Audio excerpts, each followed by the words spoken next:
Good evening, America. If you think that was easy, it wasn't. And I want to thank everybody because they did the right thing. They saw lightning, and I said, there's no way if we have to speak in front of one person at 4 o'clock in the morning, I'm going to be here. There's no way we can be deterred. And they estimated they had 375,000 people before everybody had to leave. And they now have 150,000 people. It's the craziest thing anyone's ever seen, at least. And I want to just thank you, and I feel so badly about some people. They left and they couldn't get back. But you're very special people, and we have a very special country. Thank you very much. Tonight we come together for one of the most joyous and glorious milestones of all time, and you know what that is, 250, the 250th anniversary. And I do have to say this. One of my very brilliant people backstage said, don't worry about it, sir. We can do it maybe next week. I said, it doesn't work next week. This is the big day.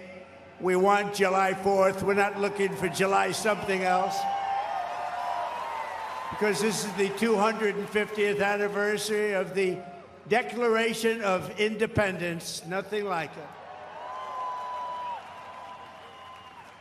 For 2.5 centuries, our American republic has stood as the crowning achievement of human history. This country is the home of freedom. This is the land of liberty. And this is a flag that's the banner of the most extraordinary, most exceptional, most incredible nation ever to exist on the face of the earth. And we're doing better now than we've ever done before. No people have done more good, shown more courage, made more progress, righted more injustice, or achieved more greatness than you, the American people.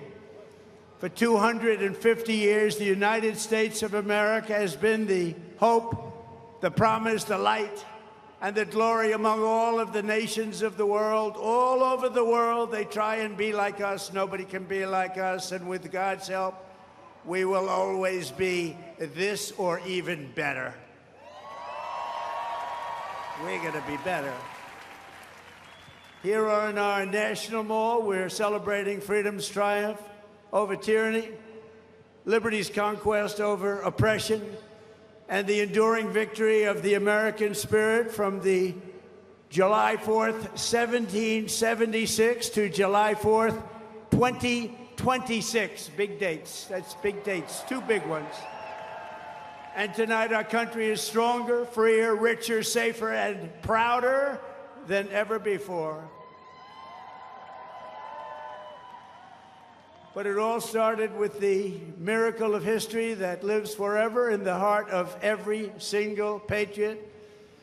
In Philadelphia, our founding fathers summoned the courage of giants and the wisdom of centuries to boldly proclaim these timeless truths.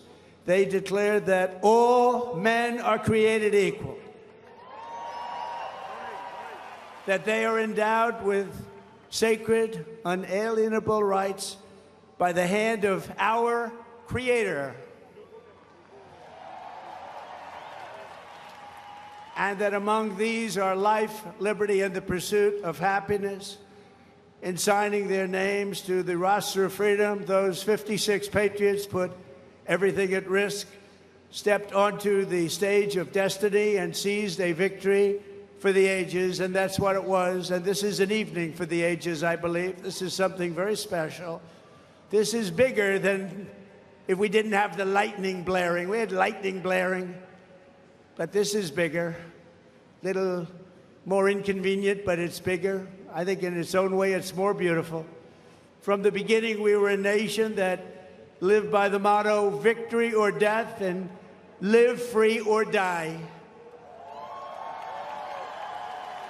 1 out of every 100 Americans gave their lives in the fight for independence to remind us of who these heroes were and what they gave us.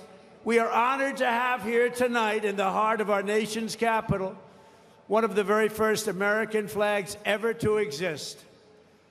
Dating back to 1777, it bears the 13 stars and 13 stripes of the 13 states that declared independence on the 4th of July.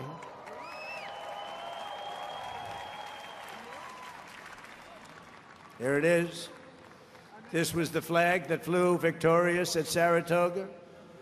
And these are the real deals, too. These are the real flags. These are flags that have seen a lot. These were the stars and stripes that flew triumphant when the British waved the white flag of surrender at Yorktown. That was a big surrender. Nobody thought that was possible. They were the greatest power of the world, and they surrendered, and that was the beginning. Ever since, the entire world has been on notice that Americans will never let anyone take our freedom away. Won't happen. And all these talks from the communists, they haven't got a chance. Not even a chance. We don't want communists in our country.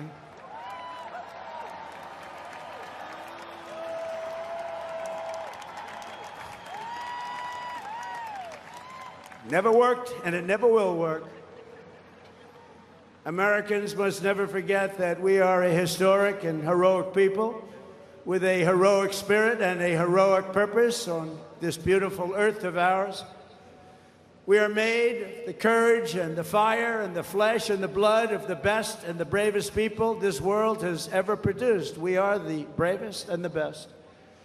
Tonight we pledge allegiance to the flag they gave us, and we say, God bless the immortal patriots of 1776, and long live the cause of independence. May it reign forever and ever and ever. We will always be on top. We will never let our country fall. We will always be the best. Our founders not only won our liberty, they secured it with the most righteous political document ever conceived. It's called the Constitution of the United States. Very special. And it's because of their genius that we remain the finest people on the planet after 250 years.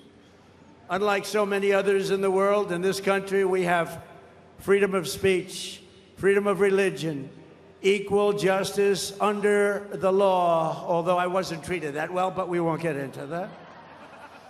And the right to keep and bear arms.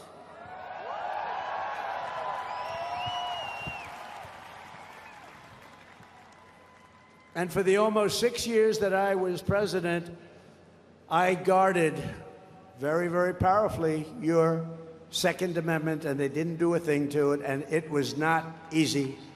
But we guard your Second Amendment. We guard it very, very strongly and cautiously. Across the generations, Americans have fought, bled, and died, not just to secure those rights, but to expand them to citizens of every race, religion, color, and creed, because we are one people. We are one family. You showed that tonight with one flag. And as our Declaration of Independence tells us, we are all made in the image of one Almighty God.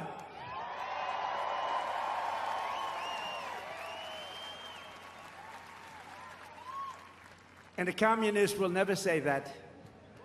That's for sure. Few heroes remind us of these truths more than William Carney, who escaped slavery to become a Union soldier in the Civil War, which was a very big deal at the time. On the front lines of battle, he saw a comrade struck down by enemy fire while carrying the Stars and Stripes, and Sergeant Carney dove to the ground to keep the flag from touching the mud. He didn't want to have it touch the ground. He didn't want to have it touch the mud. He wanted it to be perfect. He raised it high above the field and was shot 4 times. They thought he was gone, but he kept moving forward. He loved our country. He loved our flag. Before he returned to camp and announced, "Boys, the old flag never touched the ground." And he became the first African-American to receive the Congressional Medal of Honor. He got the Congressional Medal of Honor, and he was the first African-American, and he was some man. They've written stories about him. He was something special. With us tonight to celebrate this forward march of freedom is another Medal of Honor recipient, Colonel Paris Davis, whose courage won eternal glory in Vietnam. He helped lead a surprise attack on 100 enemy combatants. They said he was finished. His whole group was finished. And despite multiple life-threatening wounds, saved the lives of his fellow soldiers. And this evening he stands to salute the only flag of its kind, the one that was draped over the casket of President Abraham Lincoln in Independence Hall. Thank you very much. Great.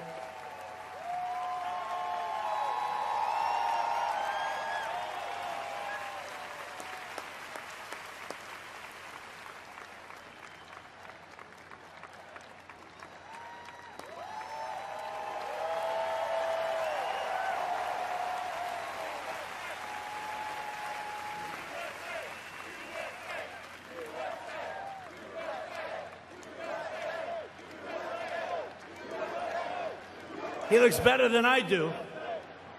He looks great, and he's brave. Because of heroes like these, our flag will always be a symbol of liberty and justice for all. Colonel Davis, thank you very much. Great man. Great man, thank you. Americans expanded the blessings of freedom, and we have never stopped expanding our ambitions and our dreams. We had the American dream. We never had the American dream, however, like we have it right now. The American dream is back, very strong, beautiful. You know, to get into our military now is tough. 2 years ago, we couldn't fill a job, and now it's overflowing. We have so many, setting records.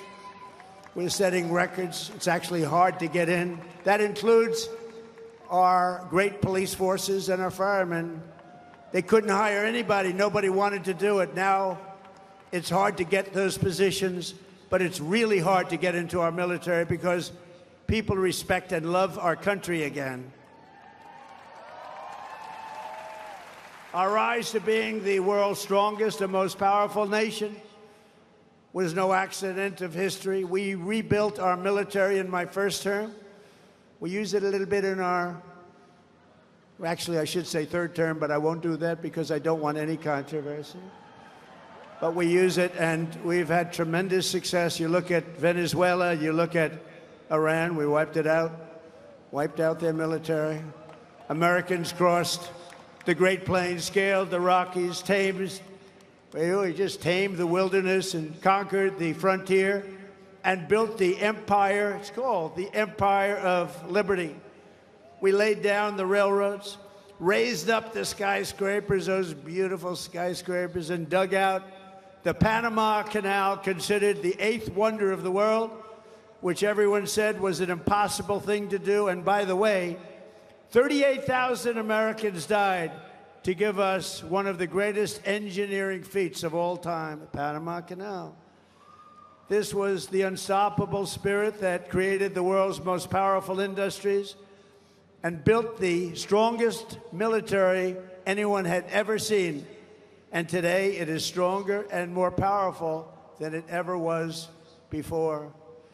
American grit, boldness, and daring forged heroes like Davy Crockett, Wyatt Earp, Annie Oakley, Teddy Roosevelt, and the legend of the Wild West, Buffalo Bill Cody. These were great, powerful people whose incredible grandchildren happen to be with us tonight.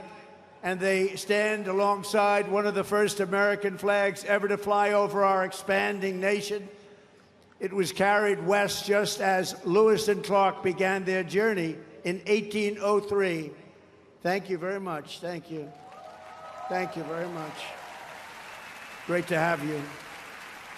Great to have you, to honor this audacious and indomitable soul of America. We also have the first flag ever to fly over one of the greatest architectural feats of all time, a thing called the Brooklyn Bridge, one of the most beautiful bridges anywhere in the world, built a long time ago. To its right, the banner that flew atop our flagship after America's Navy sank the Spanish fleet to the bottom of the Manila Bay, one of the greatest naval victories in history. Much like our recent victory by sinking the entire Iranian Navy, 159 ships, to the bottom of the sea, all done in just a moment's time, happened very quickly. We have the greatest military anywhere in the world. And next to it, we also have the flag that was given to that immortal, just a fantastic, immortal Rough Rider, the one and only. And I was at the museum the other day at its opening. Theodore Roosevelt, when he returned triumphant from Cuba, printed with the words, "Welcome home, Colonel Roosevelt." He was a victor of San Juan Hill. He was a great gentleman. Americans won the West and built the modern world because America is a nation of winners. And today our country is winning again, and we're winning like never before. America is back, and we want to keep America great, and we will do so by approving the Save America Act, which means all voters must show voter ID. All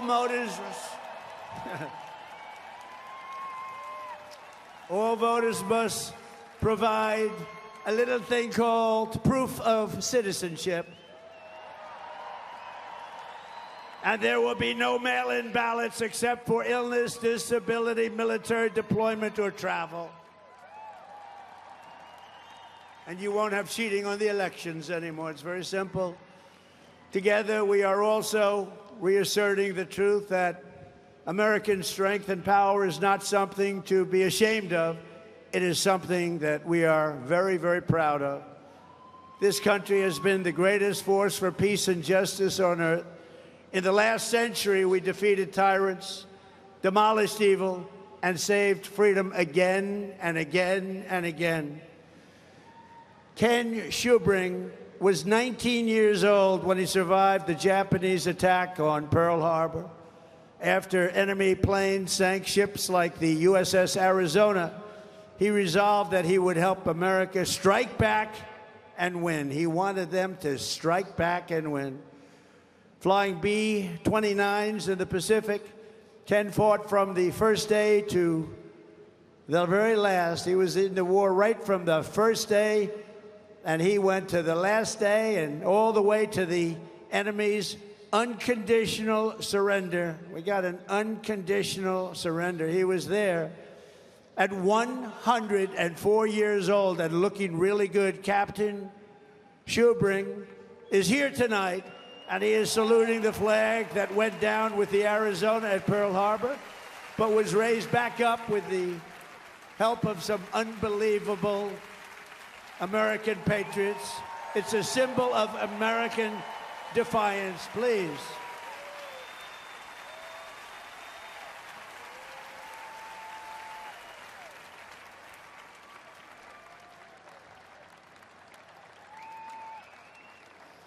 Thank you, Captain.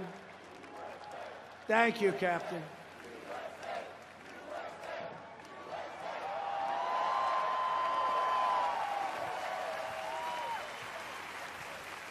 Great job. Thank you very much. You have very good genes. That's his son.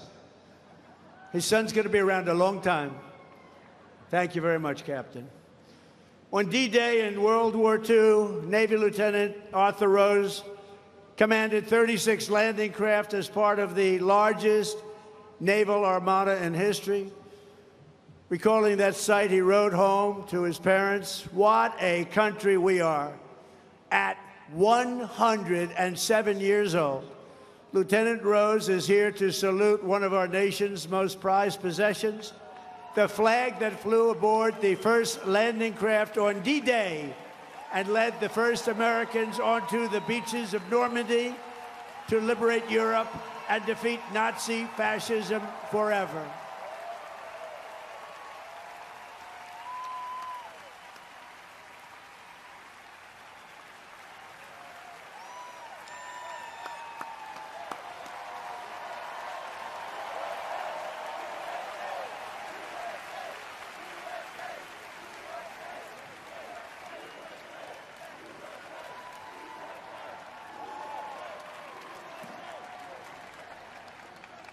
Lieutenant Rose, you are an inspiration to this beautiful crowd, and we thank you very much. Amazing man. 107. It's 107. On Iwo Jima in the Pacific, the Marines faced some of the most brutal combat in the history of warfare. They shed their blood for every inch of mountain that they reached. And when they reached the summit and raised the Stars and Stripes for all to see, it was so special to everybody there. Everybody there and everybody watching. They couldn't believe it. It wasn't supposed to happen. With us today is one of the last survivors of that battle, 101-year-old Marine Corporal Don Graves. And he's here to salute that famous flag he saw rise in the glory of Iwo Jima 81 years ago, and you've all seen that flag many times.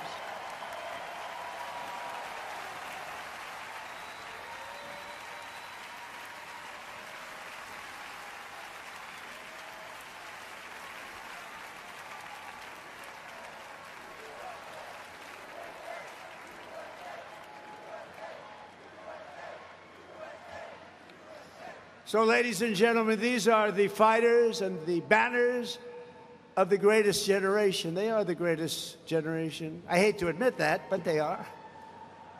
They saved the world, and they made America very, very proud. We're very proud of you, heroes all. And after we vanquished fascism, Americans stood against the evil of communism in the Cold War. And as I said last night at the beautiful Mount Rushmore, what a beautiful place, where Washington, Jefferson, Lincoln, and Theodore Roosevelt loomed over my shoulder as I spoke. America will never be a communist country. Won't happen. Communism is a loser, and it always will be. The communist system is the opposite of the American system, and the communist system has never worked. Our warriors did not fight communism on battlefields across the world, only to have that menace rear its ugly head right back here in America. We're not going to let it happen.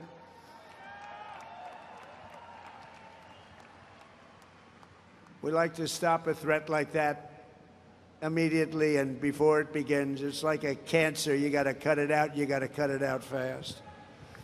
Tonight, we proudly thank veterans of the war on communism, including Marine Corporal Pat Finn and Private First Class Rudy Meekins, who fought at the famed Battle of Chosin Reservoir in Korea. That was a rough one. Thank you. Pat fought in hand-to-hand combat with the enemy.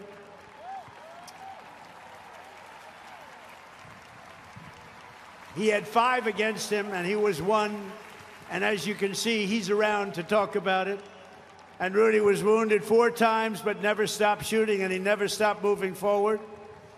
And also with us is veteran Sonny Ray, who fought heroically against an enemy force 10 times his unit size and earned a tremendously deserved Silver Star. Tonight, they salute one of the very first 50-star flags to fly above the field of battle. This was about the beginning of the 50. And right next to it is one of the last flags from Checkpoint Charlie, very famous place on the Berlin Wall, where American freedom finally brought communism crashing down to an end. Thank you so much. You are really very special. Thank you. Thank you very much. The Stars and Stripes cast the hammer and sickle into oblivion before, and we will do it again if necessary. I don't think it's going to be necessary. I think people have learned. They've learned what to do and how to handle it, and we're going to handle it very well. So, gentlemen, I want to thank you very much. You're amazing people, amazing men. Thank you.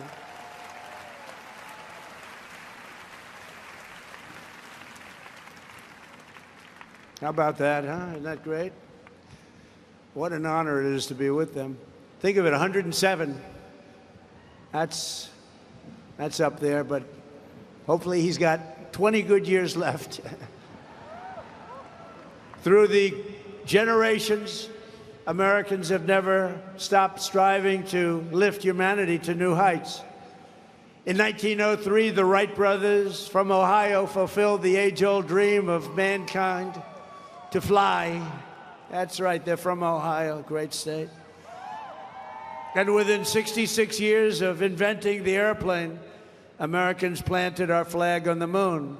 Just 3 months ago, we sent American astronauts back to the far side of the moon, and this time they flew further from Earth than anyone has ever flown before. And here they are.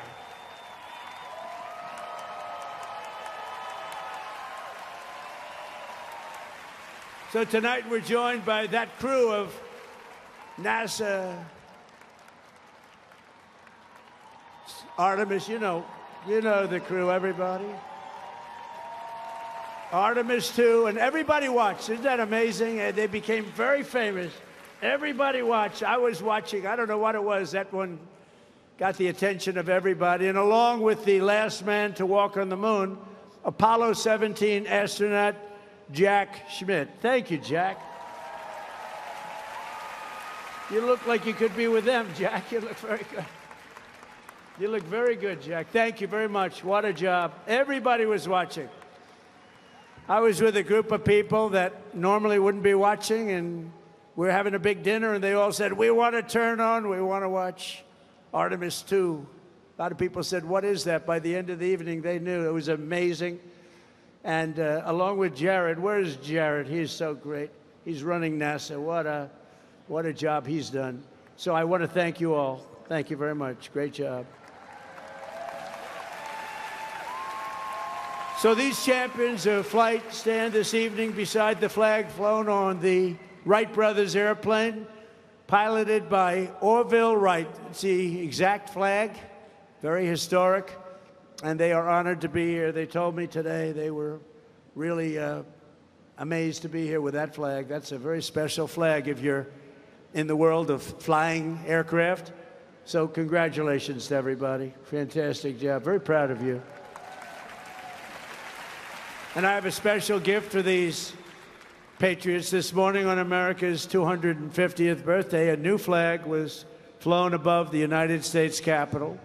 And tonight I present it to you to soon be planted by American astronauts on their upcoming return to the moon. And in addition to that, I gave them and all of the great heroes that you saw up on stage tonight and a few others that couldn't quite make the stage, I gave them a very special medal from the White House, so it's an honor. Thank you very much, everybody. Appreciate it. So then I assume you're going to be heading to Mars, right? We're going to be going to Mars very soon. And I think that's something that we do have in mind, and we're going to do the moon, and we're going to go from there. We're going to go to Mars, and we're going to continue to be way ahead. You know, we did Space Force. That was something I was very proud of, and some people smiled. They thought it was foolish, and now they're finding it's one of the most important things that we've done. We were losing to China and to Russia in space, and now we're leading them by giant steps, and it's a great thing, and it's people like that really, like you, that made it happen. Thank you very much, everybody. Thank you very much, Jack. So as we celebrate America's unmatched achievements and unlimited potential, we never forget that none of this would have been possible without those who gave everything so that we could reach this 250th year of freedom.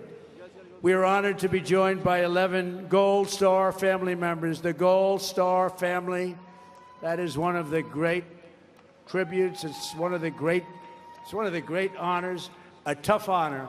There's nothing tougher than that. But these are amazing people. Thank you very much. Thank you very much. Come on up. They went through a lot. Thank you very much.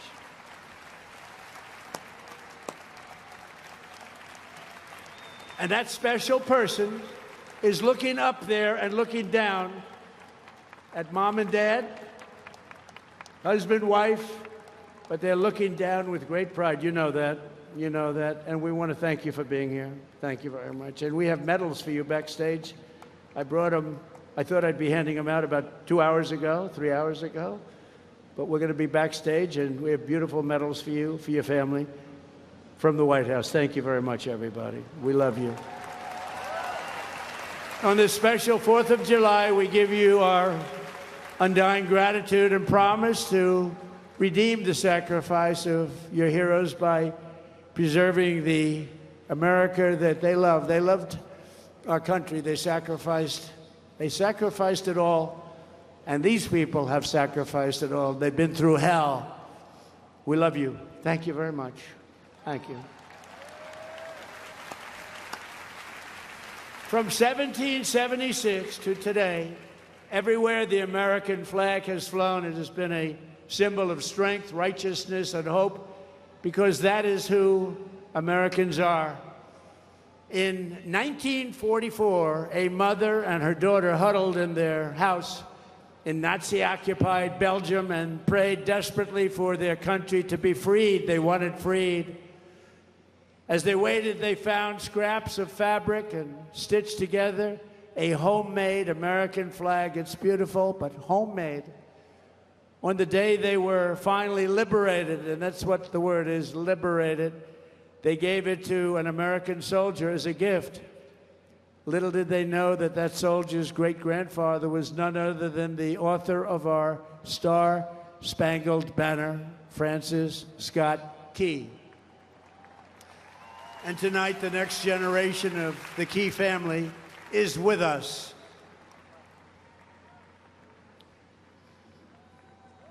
Thank you very much. Please. Thank you. Major Kyle Key has spent 23 years in the U.S. Army, highly respected, and this evening he proudly salutes the old flag that was made by the Belgian woman so beautifully, and who knew that America means hope and freedom. Congratulations, and thank you for being here very much.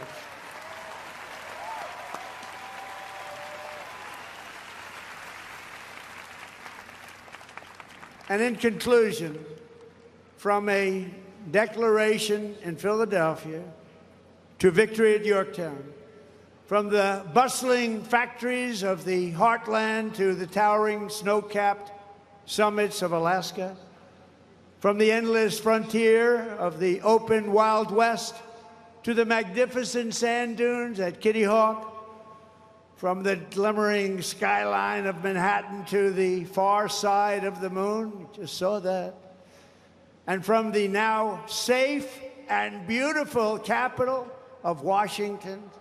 Think of it, Washington, D.C., our capital. Our capital is now safe, gleaming, and beautiful again. It's safe again.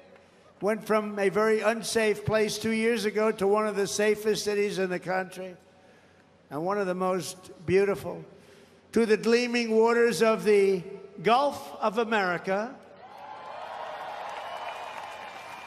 There is no challenge Americans cannot overcome. There is no place we cannot go. There is no goal we cannot reach, and there is nothing that Americans cannot do, and we're proving that right now. Our stock market is the strongest it's ever been. We have $19.2 trillion being invested in our country, which is 6 times more than ever happened before. We're building more factories in the United States than ever before. Everyone's 401ks are at the highest number they've ever been. And more people are working today in the United States than any time in the history of our country. But in this country, we can achieve the wildest and most impossible dreams, and no dream in history is bigger or more incredible than the one that started on July 4th, 1776.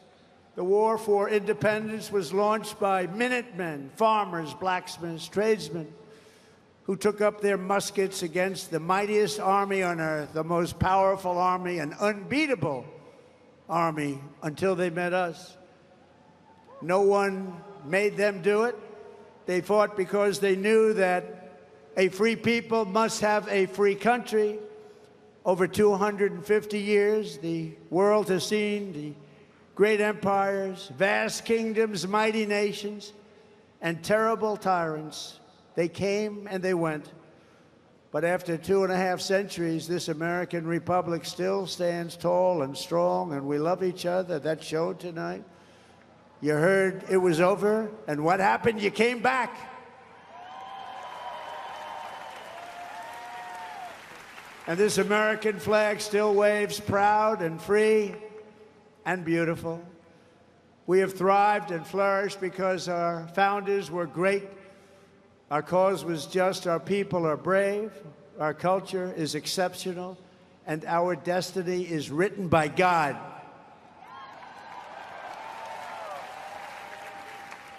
And as we can see here tonight, after 250 years, the spirit of 1776 still lives within us all.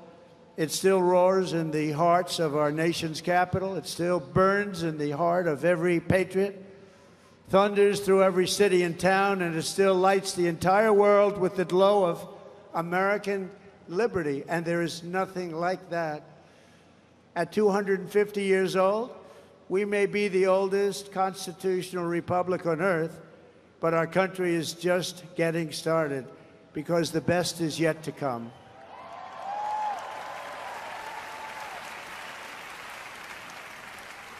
This is only the dawn of the golden age of America, and on this 250th 4th of July, we declare, just as they did 2.5 centuries ago, that for our country and for our children and for the cause of liberty, we are going to take our country to new levels, to levels not reached. We're going to make it bigger, better, stronger, and we're going to love it even more. And I just want to thank you, and the inconvenience of lightning can do that, but lightning will never stop you. And I want to thank everybody, and we love you all, and it's an honor to be your president. Thank you. God bless you all. God bless you all. Thank you.